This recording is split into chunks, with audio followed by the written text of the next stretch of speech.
ಲೋಕಸಭಾ ಚುನಾವಣೆ ಹೊತ್ತಲ್ಲಿ D K she ಆಪ್ತ ಅಂತೆ ಯಾರೋ ಕೆಂಪರಾಜು ಅಂತ ಕಾಂಟ್ರಾಕ್ಟ್ರು ಅವರು ಕೆಲಸ ಗ್ರನೈಟ್ ಬಿಸ್ನೆಸ್ಸು ಆಮೇಲೆ IT ದಾಳಿ ಮಾಡಿದ್ದಾರೆ.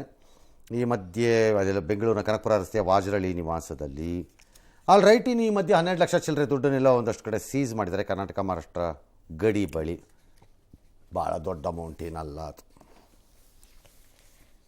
ಬಾಲಿವುಡ್ ನಟ ಸಲ್ಮಾನ್ ಖಾನ್ ನಿವಾಸದ ಮೇಲೆ ಬೈಕ್ನಲ್ಲಿ ಬಂದಿದ್ದ ಕಿಡಿಗೇಡಿಗಳಿಬ್ಬರು ಗುಂಡಿನ ದಾಳಿ ನಡೆಸಿದ್ದಾರೆ. ಇವತ್ತು ಬೆಳಗ್ಗೆ 5 ಗಂಟೆ ಸುಮಾರಿಗೆ ಘಟನೆ ಆಗಿದೆ. ಮುಂಬೈನ ಬಾಂದ್ರಾ ನಿವಾಸದಲ್ಲಿ ಗ್ಯಾಲಕ್ಸಿ ಅಪಾರ್ಟ್ಮೆಂಟ್ನ ಬಳಿ 5 ಸುತ್ತು ಗುಂಡನ್ನು ಹಾರಿಸಿ ಮನೆಯ ಬಾಲ್ಕನಿಯಲ್ಲಿ ಈಗ ಗುಂಡು ಪತ್ತೆಯಾಗಿದೆ. ಇಬ್ಬರು ಪರಾರಿಯಾಗಿದ್ದಾರೆ.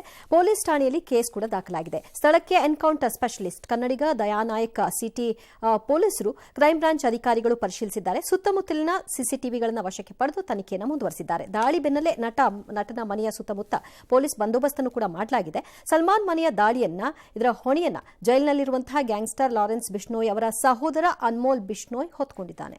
ಈ ಹಿಂದೆಯೇ ಈ ವಿಚಾರದಲ್ಲಿ ಅವರು ಆ ಎಚ್ಚರಿಕೆಯನ್ನೆಲ್ಲ ಕೊಡೋದು, ಕಾಗದ ಬರೆಯೋದು ಎಲ್ಲ ಮಾಡಿದರು. ಇದು ಲಾರ್ಜ್ಲಿ ಹಳೇ ಘಟನೆಯೊಂದರಿಂದ ಉದ್ಭವವಾಗಿರಬಹುದಾದ ಸಮಸ್ಯೆ ಅಂತ ಪೊಲೀಸರ ನಂಬಿಕೆ. ಅದೇನು ಅಂದರೆ, ಹಿಂದೆ ಯಾವಾಗಲೂ ಒಂದು ಎಲ್ಲಿಗೋ ಟೂರ್ ಹೋಗಿದ್ದಾಗ ಸಲ್ಮಾನ್ ಖಾನ್ ಮತ್ತು ಅವರ ಮಿತ್ರರು ಅಲ್ಲಿ ಕೃಷ್ಣ ಮೃಗಗಳಿಗೆ ಗುಂಡನ್ನು ಹೊಡೆದ್ರು ಅನ್ನೋದು. ಕೃಷ್ಣ ಮೃಗಗಳನ್ನು ಬಿಷ್ಣೋಯ್ ಕುಟುಂಬ ಅಂದರೆ ಆ ಸಮುದಾಯ ಏನಿದೆ ಅದು ದೇವರು ಅಂತ ಟ್ರೀಟ್ ಮಾಡ್ತಾರೆ. ಹಾಗಾಗಿ ನಾವು ಆರ್ ಟೇಕಿಂಗ್ ಎ ರಿವೆಂಜ್ ಅದರ ಮೇಲೆ ಅಂತ ಅವ್ರದ್ದು ವಾದ ಇದ್ದಂಗಿದೆ.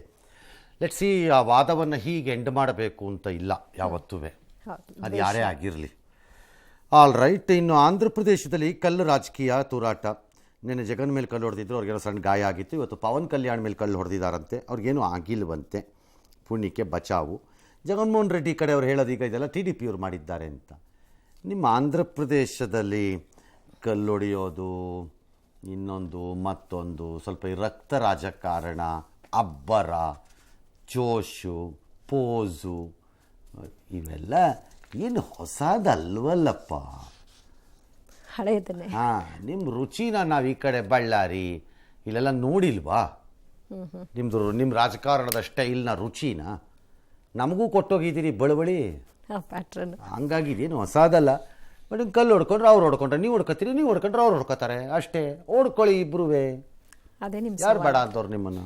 ಇನ್ನೊಂದು ದೊಡ್ಡ ಯುದ್ಧ ಪ್ರಾರಂಭವಾಗಬಹುದು ಅಂತ ಲೆಕ್ಕಾಚಾರ. ಸಂಘರ್ಷದ ಕರಿಛಾಯೆ ಇದೆ ಈಗಾಗಲೇ.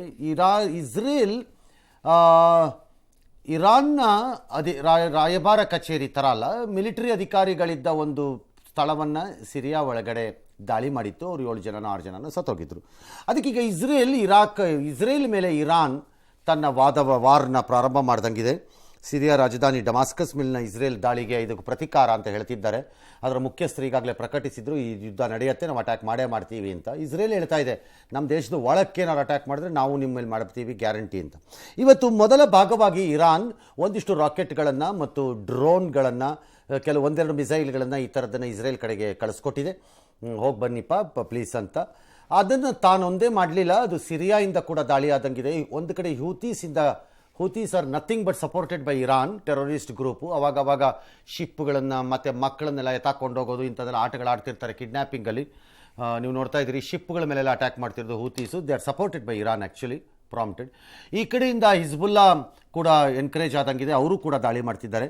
ಹಾಗಾಗಿ ಇಸ್ರೇಲ್ನ ಸರ್ವ ದಿಕ್ಕುಗಳಿಂದ ಎಲ್ಲರೂ ಅಟ್ಯಾಕ್ ಮಾಡುವಂತಹ ಲಕ್ಷಣಗಳು ಕಾಣಿಸ್ತಾ ಇದೆ. ಇದನ್ನು ಇಸ್ರೇಲ್ನ ಮಿಲಿಟರಿ ಪರಿಭಾಷೆಯಲ್ಲಿ ರಿಂಗ್ ಆಫ್ ಫೈರ್ ಅಂತ ಕರೀತಾರೆ.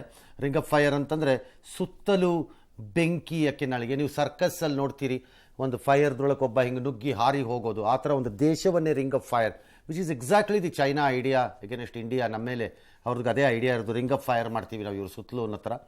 ಆದರೆ ಇಸ್ರೇಲ್ ಇವತ್ತಿನ ಮೊದಲ ದಿನದಲ್ಲಿ ಜಯವನ್ನು ಪಡೆದಂಗಿದೆ. ಯಾವುದೇ ಡ್ರೋನ್ಗಳಿಗೆ ಜಾಗ ಕೊಟ್ಟಿಲ್ಲ.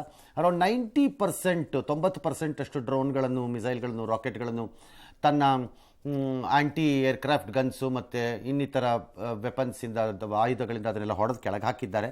ದೊಡ್ಡ ನಷ್ಟ ಆಗಿಲ್ಲ. ಇದೇನಾದರೂ ಮುಂದುವರೆದ್ರೆ ಅಮೆರಿಕ 100% ಇಸ್ರೇಲ್ನ ಪರವಾಗಿ ಈ ಯುದ್ಧವನ್ನು ಪ್ರವೇಶ ಮಾಡಲಿಕ್ಕೆ ಬರಬೇಕಾಗತ್ತೆ. ಆಗ ಮಿಡ್ಲ್ ಈಸ್ಟಲ್ಲಿ ಏನಾಗುತ್ತೆ ಅಂತ ಗೊತ್ತಿಲ್ಲ. ಇದರ ಪರಿಣಾಮ ಆಯಿಲ್ ರೇಟ್ಸ್ ಏನಾಗುತ್ತೆ ಅಂತ ಗೊತ್ತಿಲ್ಲ. ಈಗಾಗಲೇ ಹೇಳ್ತಾ ಇದ್ದಾರೆ $100 ಪರ್ ಬ್ಯಾರಲ್ ಹೋಗಬಹುದು ಆಯಿಲ್ಲು ಅಂತ ಹೇಳ್ತಿದ್ದಾರೆ, ವಿಚ್ ಈಸ್ ಡೆಫಿನೆಟ್ಲಿ ಆವಾಗ ಪೆಟ್ರೋಲ್ ಮತ್ತು ಡೀಸೆಲ್ ಬೆಲೆಗಳು ಯಕಾಮಕ ಏಳುತ್ತೆ. ಎರಡದು ಇಂಟರ್ನ್ಯಾಷನಲ್ ಫ್ಲೈಟ್ ಏನಿದೆ, ಆ ವಿಮಾನಗಳ ಸೇವಾ ಸಂಚಾರ ಕೂಡ ವ್ಯತ್ಯಯ ಆಗಬಹುದು. ವ್ಯತ್ಯಯ ಆಗದಿದ್ದರೂ ರೇಟ್ಸು ಸಿಕ್ಕಾಬಟ್ಟೆ ಆಗ್ಬೋದು. ಬಿಕಾಸ್ ಎಲ್ಲ ಡಿವಿಯೇಷನ್ ತೊಗೊಂಡು ಆಚೆ ಹೋಗಬೇಕಾಗಿ ಬರುತ್ತವೆ ಹಲವಾರು ವಿಮಾನಗಳು. ಹಾಗಾಗಿ ಇದರ ಪರಿಣಾಮಗಳನ್ನು ಇಡೀ ಜಗತ್ತೇ ಕಾಯ್ತಾ ಇದೆ. ಇನ್ನೊಂದು ಘನಘೋರ ಯುದ್ಧಕ್ಕೆ ಎಲ್ಲಿದು ದಾರಿ ಮಾಡಿಕೊಡತ್ತೋ ಅಂತ. ಆಲ್ ರೈಟ್, ನಾಳೆಯಿಂದ ಕರಗ, ಬೆಂಗಳೂರು ಕರಗ, ಏಪ್ರಿಲ್ 23ಕ್ಕೆ ಕರಗ ಮಹೋತ್ಸವದಲ್ಲಿ ಈ ಬಾರಿ ಅವರು ಜ್ಞಾನೇಂದ್ರ ಅಂತ ಯಾರಿದ್ದಾರೆ ಅವರೇ ಅದನ್ನು ಹೊರತಾರೆ ಕರಗನ. 13ನೇ ಬಾರಿ. ನಾಳೆ ರಾತ್ರಿ 10 ಗಂಟೆಗೆ ಧ್ವಜಾರೋಹಣ. ಏಪ್ರಿಲ್ 16ರಿಂದ 19ರವರೆಗೆ ವಿಶೇಷ ಪೂಜೆ, ಮಂಗಳಾರತಿ ಇದೆ. ಏಪ್ರಿಲ್ 21ಕ್ಕೆ ಹಸಿ ಕರಗ, 23ಕ್ಕೆ ಚೈತ್ರ ಪೌರ್ಣಮಿಯ ದಿನ ಧರ್ಮರಾಯದ ರಥೋತ್ಸವ ಕೂಡ ನಡೆಯುತ್ತೆ.